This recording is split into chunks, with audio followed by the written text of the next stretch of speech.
একটা মিষ্টি মেয়ে ছিল, নাম লীনা, যার হাসি ছিল গোলাপের মতো নরম, আর যার হাত ছিল গাছপালা সেরা বন্ধু। লীনা বাগান করতে দারুণ ভালোবাসত।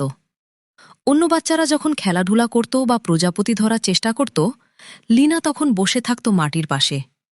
মাটি টিপে টিপে সোজা করত, বীজ পুঁতত, আর ফুলেদের সাথে ধীরে ধীরে গল্প করত। সে মনে করত, যদি ফুলের সাথে কথা বলা হয়, তারা আরও সুন্দরভাবে বড় হয়। আর সত্যি, তার বাগান লীনাকে খুব মন দিয়ে শুনত। প্রতিদিন সকালে লীনা তার ছোট্ট হলুদ টুপিটা পরে বড় নীল দস্তানা গায়ে দিয়ে বাগানে যেত। সে তার গাঁদা ফুলে পানি দিত, তুলসী গাছের কাছে হুমহুম করে গান গাইত, আর রোদে দাঁড়ানো সূর্যমুখীটাকে যেন এক লম্বা বন্ধুর মতো অভিবাদন করত। কিন্তু একদিন সকালে বেশ অদ্ভুত কিছু হল। লীনা পানি দিতে দৌড়ে গেল, আর তার জল ঢালার ক্যানটা উধাও।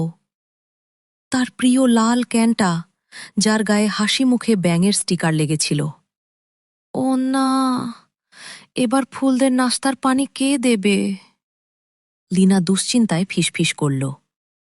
লীনা টমেটো গাছের পেছনে দেখল, বেঞ্চটার নিচে উকি দিল, এমনকি বড় বালতির ভেতর মাথা ঢোকাল। তবুও কোথাও ক্যান নেই। ঠিক তখনই হালকা এক গিগল শব্দ।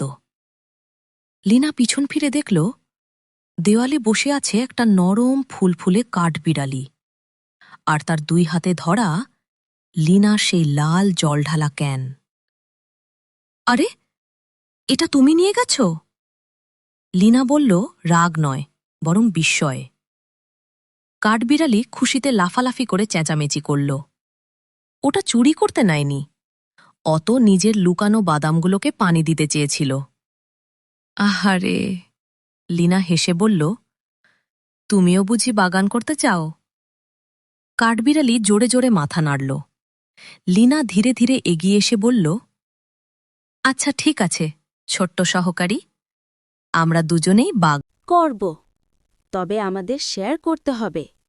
কাঠবিড়ালি চোখ পিটপিট করে রাজি হল, কিন্তু যেই লীনা ক্যানটা ধরতে গেল, ঝটাপট কাঠবিড়ালি ভেবেছিল লীনা পুরো ক্যানটাই নিয়ে নেবে। দাঁড়াও, আমি শুধু ভাগ করে নিতে চাই। চিৎকার করতে করতে লীনা পিছনে দৌড়াতে লাগল, গাছের চারপাশে, ঘাসের উপর দিয়ে, কাপড় শুকানোর দড়ির নিচ দিয়ে। কাঠবিড়ালি এমন তাকবাক দৌড় দিল যে লীনা হাসতে হাসতে প্রায় পড়ে যাচ্ছিল। অবশেষে কাঠবিড়ালি শুকনো মাটির ওখানে থামল, শ্বাস ফেলে দাঁড়িয়ে আছে, হাতে এখনও জল ঢালার ক্যানটা। লীনা হাঁটু গেড়ে তার পাশে বসল।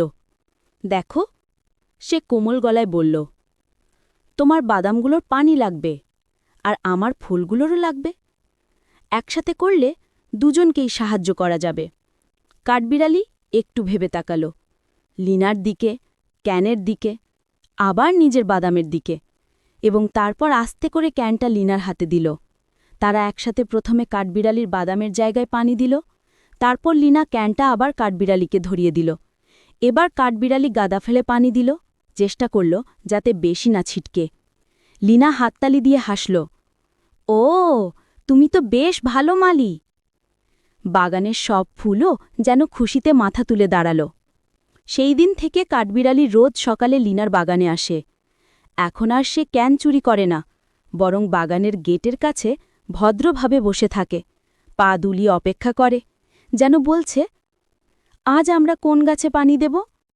লীনাও সবসময় তার সাথে শেয়ার করে, আর তাদের দুজনের যত্নে তার ছোট্ট বাগান আরও সুন্দর, আরও রঙিন হয়ে উঠল।